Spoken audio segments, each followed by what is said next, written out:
नमस्ते दोस्तों, आज मैं आपको एक ऐसी प्यारी कुतिया की कहानी सुनाने वाली हूँ जिसने इतिहास के पन्नों में हमेशा के लिए अपनी जगह बना ली। लाइका वो पहली जीवित प्राणी थी जिसने धरती की कक्षा में कदम रखा। 1950 के दशक में अमेरिका और सोवियत संघ के बीच स्पेस रेस चल रही थी। दोनों देश ये साबित करना चाहते थे कि कौन पहले अंतरिक्ष में जाएगा, लेकिन इंसान से पहले एक छोटी सी कुतिया ने वो मंजिल छू ली जिसका सिर्फ सपना ही देखा गया था। लाइका कौन थी?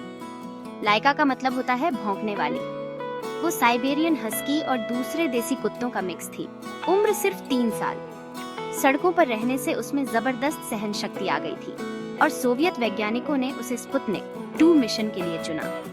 लाइका को छोटे केबिन में रखा गया, तेज आवाज और कंपन की ट्रेनिंग दी गई ताकि वह अंतरिक्ष की मुश्किलों का सामना कर सके।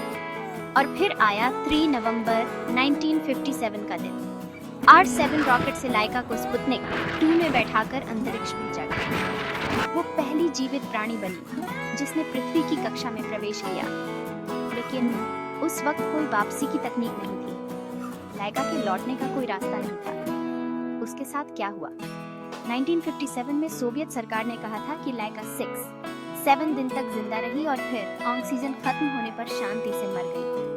लेकिन 2002 में पता चला असल में लाइका लॉन्च के 7 घंटे बाद ही ओवरहीटिंग और तनाव से गुजर गई थी। केबिन का तापमान 40 डिग्री सेल्सियस से ऊपर चला गया और उसका दिल 3 गुना तेज धड़कने लगा।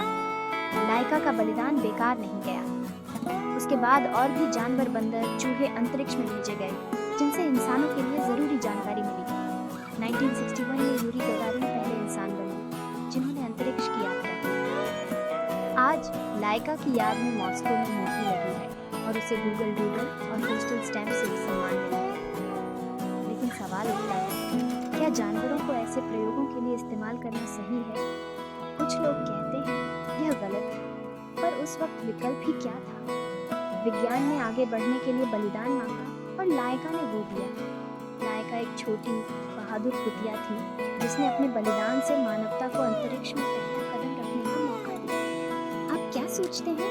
क्या ऐसे प्रयोग होने चाहिए? कमेंट में जरूर बताएं। धन्यवाद।